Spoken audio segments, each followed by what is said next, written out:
opening for Usher this past year was like, for me, like the biggest thing. I was just like, wow, bro. Right. Would you open?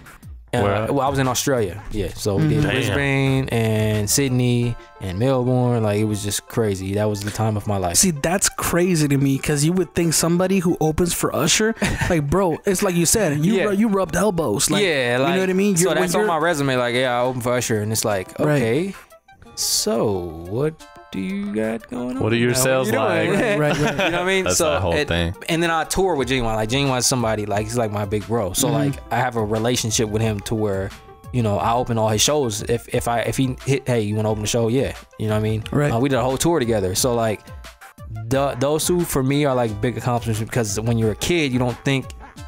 Like, it's just crazy how stuff works out, and you're like, wow, like, I'm just sitting here kicking it with Ginuwine. How was the tour? Yeah, like, that's gotta be crazy, man. How was it? Was it tight? Was it tour bus? I didn't have a tour bus. We actually was okay. So Ginuwine flew most of every. We did 26. Ass. We did 26 cities. I drove to some. So like, I think from Albuquerque. That's respect, bro. Albuquerque to me and my manager. Albuquerque to put in that work. El Paso, which was like a 10-hour drive. It's so much driving. Like, I don't even remember. Ginuwine just flying over you. I see that, bro. Hey, he's like all rested and shit for the show. I get there like an hour to go on, tired as hell. He's like, you tired? Oh no, you putting in the work, baby. This is what you got to do. I'm like, it's oh, tight though, man. But it's also, it can be looked at as you paying your dues, and you that's what he kept saying. I was just like, at like the 8th city, I'm like, oh my god, paying my dues.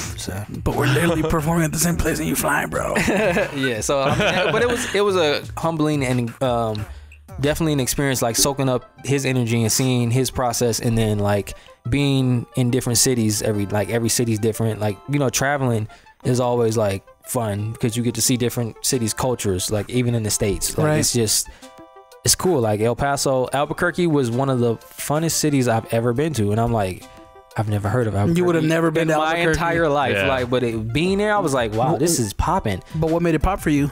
It's just the people energy. Like, they're so excited. I guess because like the smaller cities don't get a lot of. So when people come, they're like appreciative. Like, Dallas was dope, but Dallas is a huge city. Right. They have like 300,000 events a year. Yeah. They're like, we see shows every day. Where's Ginuwine? Where is Ginuwine? You know what I mean? Like, but in smaller cities, they're like, oh, he got an opener. Oh, they taking pictures. They want autographs. You know what I mean? So, it was different. You know what I mean? I think was that how Australia was too?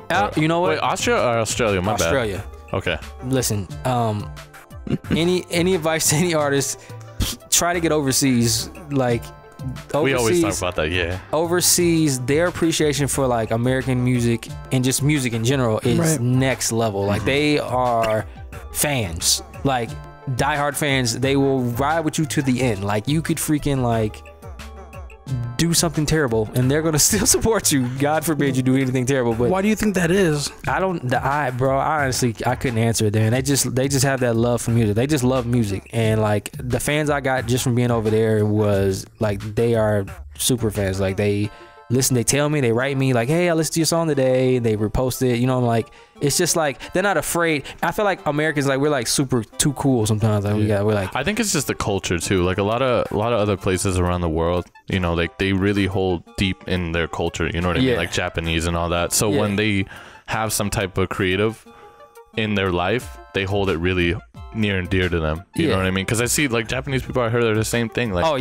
they'll get super hype. But it's a cultural thing too. They're super cultural people. Even Mexico, same thing. Like, I heard they really love their music out there. Yeah, listen, and Latin music is like next level. That's like the #1 stream thing in the world right now. That's why everybody's trying to do these Latin songs and stuff. Yeah, like those guys are taking off. We actually got a question on Instagram. If I can find it real quick. So somebody essentially asks us, like, would you ever collab with a Latin artist, or do you have anything in the works? Definitely. Well, part of my family is Puerto Rican, so I just don't know how to speak Spanish very well.